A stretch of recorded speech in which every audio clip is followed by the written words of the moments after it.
చేసుకుంటున్నటువంటి శుభతరుణంలో సహకరించినటువంటి కార్యకర్తలు, నాయకులు, ఉద్యమకారులకు ప్రతి ఒక్కరికి పేరు పేరున అభినందనలు తెలియజేస్తూ, రెండోది దయచేసి మన నాయకుని పుట్టినరోజు అంటే మనకు పండుగ దినం. అందుగురించే అద్భుతమైనటువంటి వంటకాలు పెట్టినాము, అన్నీ కించుకాటే. కాబట్టి అందరూ కూడా దయచేసి ప్లేస్ కూడా విశాలంగా ఉంది, అందరూ భోంచేసి పోవాలని చెప్తూ, ఇప్పుడు మన ముఖ్య అతిథి గారు మాట్లాడే ముందు జననం మరణం అనేది సర్వసాధారణం. మనిషి పుడతాడు, చస్తాడు. కానీ చరిత్రలో కొంతమంది వ్యక్తులు మిగులుతారు. రాజకీయ పార్టీలు రావడం సహజం. పార్టీలు వచ్చిన తర్వాత కొంతమంది ఎమ్మెల్యేలు, ఎంపీలు, జిల్లా పరిషత్ కావడం కూడా సహజమే. ఓసారి ఓడొచ్చు, ఓసారి గెలవచ్చు. కానీ భారతదేశ చిత్రపటంలో ప్రాణాలని సైతం లెక్క పెట్టకుండా తెగించి కొట్లాడి ఈ భారతదేశ ఇండియా చిత్రపటంలో ఒక తెలంగాణని తెచ్చినటువంటి నాయకుడు కేసీఆర్. ఆ చరిత్రని ఈ దేశం కాదు, ప్రపంచంలో ఎవడు చెరపలేడు. ఈ మధ్యలో తూతూ మంత్రంగానే ఏది మాట్లాడినప్పటికీ ఆ భారతదేశ చిత్రపటాన్ని ఎవడన్నా మార్చగలుగుతాడా? మార్చే సాధ్యమవుతుందా? మొన్న ఎలక్షన్లు కూడా, ఇవాళ కూడా టీవీలు, పేపర్లు చూసినాం, మొన్న కూడా చూసినాం. ఏదైనా కానీ తాత్కాలికమే. ఆ రోజు కేసీఆర్ గారు ముఖ్యమంత్రి ఉన్నప్పుడు 2 సార్లు జిల్లా పరిషత్ జరిగింది, మున్సిపాలిటీలు జరిగినాయి, మున్సిపల్ కార్పొరేషన్ జరిగినాయి, హైదరాబాద్ కూడా జరిగింది. 100% స్ట్రైక్ రేట్తోని అన్నీ మనకే వచ్చినాయి.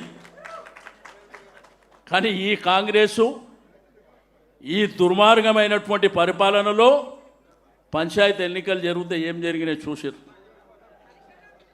35 నుంచి 38% మనకు వచ్చినాయి. నిన్న మొన్న మున్సిపాలిటీసు, కార్పొరేషన్ల దౌర్జన్యాలను చూసినాం రాజకీయాలలో. కానీ పోలీసు రాజ్యాన్ని నడిపిస్తూ గెలిచిన వాళ్ళని ఎత్తుకపోతురు, గెలవకముందు ఎత్తుకపోతురు. మరి ఇదే 2.5 సంవత్సరాలు అయినాక ఏడిపోతారు. మరి మాకేందంటే చేప పిల్ల గీత నేర్పించినట్టు మాకు తెలియనోళ్ళ కానీ నేర్పిస్తున్నారు. బిడ్డ మీరు, మా నాయకుడు మాకేం చెప్పిండు? మీరు మాట్లాడేటప్పుడు నోరు జాగ్రత్త, నువ్వు వేసుకునే బట్టలు జాగ్రత్త, నువ్వు ఫంక్షన్కు పోతే జాగ్రత్త, జనాలతోని మాట్లాడితే కూడా జాగ్రత్తగా మాట్లాడమని మా నాయకుడు చెప్పాడు. ఇప్పుడేమో తొండలు. మా మన్మడు అడుగుతున్నాడు, నాకు ఈ తొండ అంటే ఏంది తాత అంటే ఇప్పటి జనరేషన్కు ఏమి నేర్పిస్తుంది. రెండోది, మొన్న జరిగినటువంటి ఎన్నికల్లో కరెక్ట్ 3 రోజుల ముందు జూబ్లీహిల్స్లో ఎట్లయితే 200 కోట్లు ఖర్చు పెట్టిర్రో, మళ్ళా 3 రోజుల ముందు ఊర్లు, గ్రామాలు విచ్చలవిడిగా. ఆ రోజు కేసీఆర్ గారు లోకల్ బాడీ ఎలక్షన్ జరిగితే ప్రచారానికి ఎక్కడ పోలే, మంత్రులు ఎక్కడ పోలే. మొన్న కూడా కేటీఆర్ గారు, హరీష్ రావు గారు కూడా వారి యొక్క నియోజకవర్గాలకే పరిమితంగా పనిచేశారు. ఎవరన్నా మన నాయకులు అన్నా మీరు కంపల్సరీ రావాలంటే పక్కనే పోయారు. కానీ మనకు వచ్చినటువంటి రిజల్ట్స్ చూసారు కదా, బ్రహ్మాండంగా. మొన్న పేపర్లలో ఏదో రాశారు, టీవీలలో. నేను మొన్న కేటీఆర్ గారు పక్కన కూర్చొని చెప్పిన, నిన్నగాక మొన్న ఈనాడు పేపర్ చదవండి. అధికారంలో ఉన్నట్టు కాంగ్రెస్ వానికి 15 లక్షల ఓట్లు వచ్చినాయి, అధికారంలో లేని మనకు 10,879 ఓట్లు వచ్చినాయి. దీన్ని ఎవడన్నా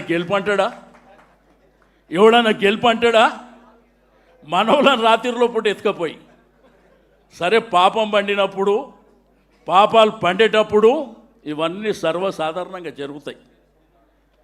కానీ 2 ఏళ్ళ తర్వాత ఇక మాకు నేర్పించింది, మేము ఇంకా నేర్చుకుంది చాలా ఉంటుంది.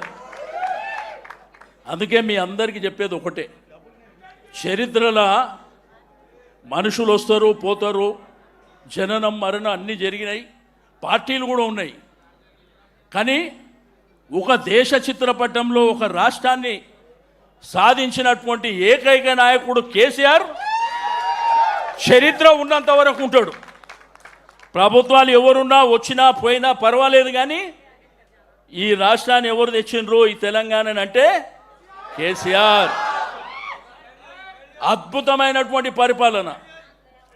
కాబట్టి మనం అందరము వారి జన్మదినాన్ని బ్రహ్మాండంగా జరుపుకోవాలనేటువంటి సంకల్పంతో రాష్ట్రంలో రక్తదాన శిబిరాలు, ఆలయాల్లో పూజలు, మస్జిద్లో ప్రార్థనలు, చర్చులలో ప్రార్థనలు, మన వాళ్ళు ఎక్కడికక్కడ మన పండుగ దినాన్ని ఘనంగా జరుపుకునేటువంటి రోజు. కాబట్టి ఈరోజు ఈ కార్యక్రమాన్ని మరి అద్భుతంగా నిర్వహించుకోవాలని మీ అందరికీ మరోసారి రిక్వెస్ట్ చేస్తున్నా.